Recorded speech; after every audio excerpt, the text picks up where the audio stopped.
साथियों नमस्कार। पटना बिहार से मैं अमिताभ कुमार दास, आईपीएस 94 बैच, और आप देख रहे हैं मेरा अपना यूट्यूब चैनल दास बोले बिंदास। साथियों, इस चैनल में मैं आपको ऐसी जानकारियां भी देता हूं जिनको जानना जरूरी है, लेकिन जिनको ज़्यादातर लोग नहीं जानते। आज मैं आपको दास्तान गोई के बारे में बताऊंगा। वीडियो को आखिर तक दिल थाम कर देखिए।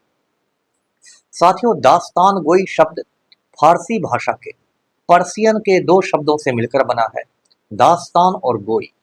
दास्तान का मतलब होता है कहानी यानी स्टोरी, और गोई का मतलब होता है कहना। तो दास्तान गोई का मतलब हो गया कहानी को कहना।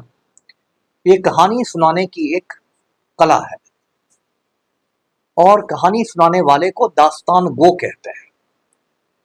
तो दास्तान गोई की जो कला है, माना जाता है कि ये 13वीं सदी के आसपास ये इसकी शुरुआत हुई। और उस जमाने में आप जानते हैं कि आज की तरह मनोरंजन के साधन नहीं थे, ना टीवी था, ना कोई कंप्यूटर था, ना मोबाइल था, ना कोई यूट्यूब, ना व्हाट्सएप, ना फिल्में, कुछ नहीं था। लेकिन फिर भी लोगों में मनोरंजन की भूख तो हमेशा से रही है। तो लोगों के मनोरंजन के लिए ये जो दास्तान गो होते थे, ये किस्म किस्म की कहानियां सुनाते थे। दास्तान जो थी वो मुख्यतः 4 तरह की सुनाई जाती थी। उनको कहते थे रज़्म, बज़्म, तिलस्म और अय्यारी। रज़्म का मतलब होता था लड़ाइयों से जुड़ी हुई कहानियां, जो युद्ध होते थे उनसे जुड़ी हुई कहानियां सुनाई जाती थी। बज़्म का मतलब होता था जो हंसी खुशी की चीजें होती थी, कोई त्योहार, कोई दावत, कोई महफिल, उससे संबंधित कहानियां सुनाई जाती थी।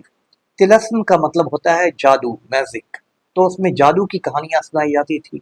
और अय्यारी का मतलब होता है कोई तिकड़म, कुछ तंत्र मंत्र, तो वो अय्यारी की कहानी सुनाई जाती थी। यही 4 प्रमुख कहानियां होती थी।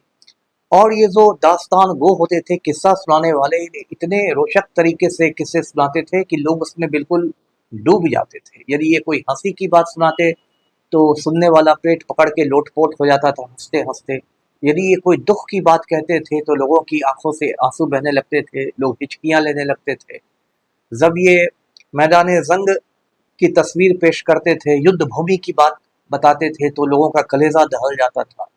तो ये इतने अच्छे दास्तान गो होते थे। तो इसमें बहुत तरह की कहानियां सुनाई जाती थी, जैसे अलिफ लैला की कहानियां, जिसको इंग्लिश में अरेबियन नाइट्स कहते हैं। बचपन में आपने भी अलिफ लैला की कहानियां सुनी होंगी, खास के अली बाबा 40 चोर, अलादीन का चिराग, सिंदबाद जहाजी। तो ये सब अलिफ लैला की कहानियां हैं। लेकिन सबसे ज्यादा जो लोकप्रिय कहानियां थी वो अमीर हमजा की कहानियां थी। अमीर हमजा पैगंबर मोहम्मद के चाचा हुआ करते थे। पैगंबर मोहम्मद, आप जानते हैं, उन्होंने इस्लाम की बुनियाद डाली थी, तो उनके वो चाचा हुआ करते थे अमीर हमजा। और उनके कारनामों के बारे में ही कहानियां सुनाई जाती थी। और जो मुगल बादशाह था अकबर द ग्रेट, अकबर महान, वो भी कहानियां सुनने का बहुत शौकीन था।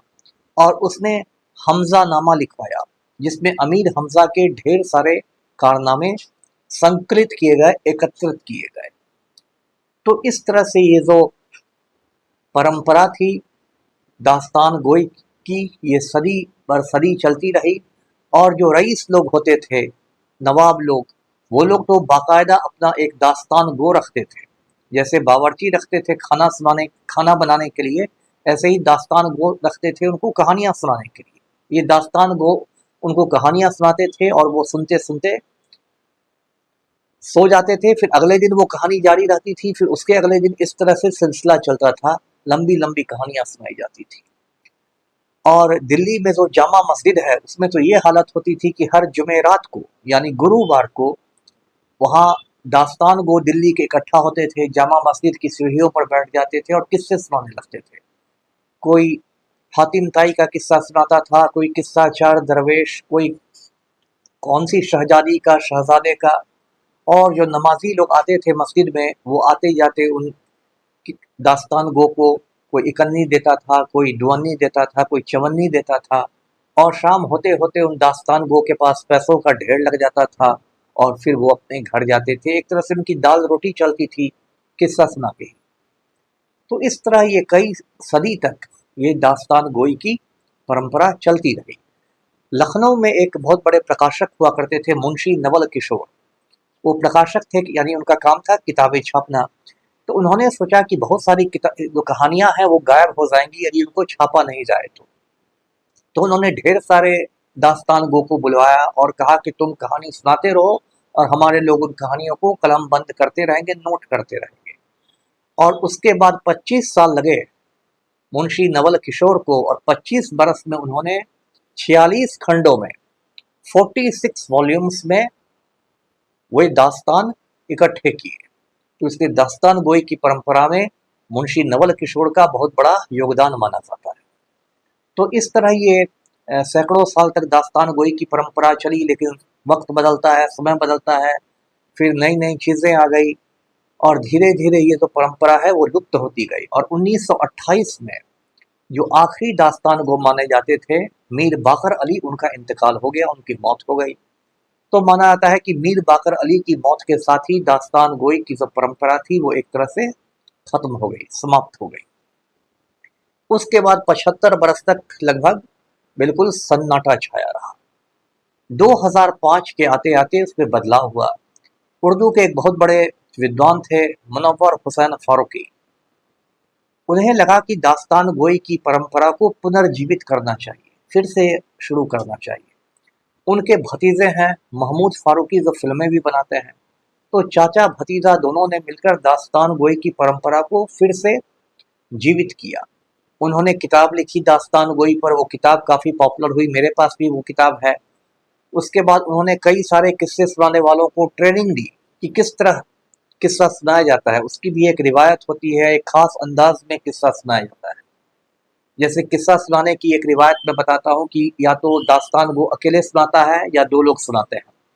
वे दोनों लोग सफ़ेद कुर्ते पाजामे में रहते हैं और सफ़ेद टोपी पहनते हैं और बहुत सादगी के साथ एक सफ़ेद चादर बिछाकर तकिया के साथ बैठते हैं।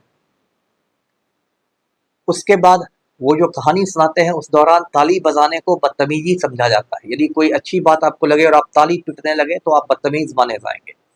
तो इसलिए श्रोताओं को वाह वाह कहना होता है। कोई अच्छी बात लगने पर लोग वाह वाह कहते हैं, दास्तान गोई में ताली नहीं बजाते हैं। इस तरह की बहुत सारी उसकी भी रिवायत है, उसका भी एक मतलब आप कह सकते हैं कोड ऑफ कंडक्ट है, आचार संहिता है।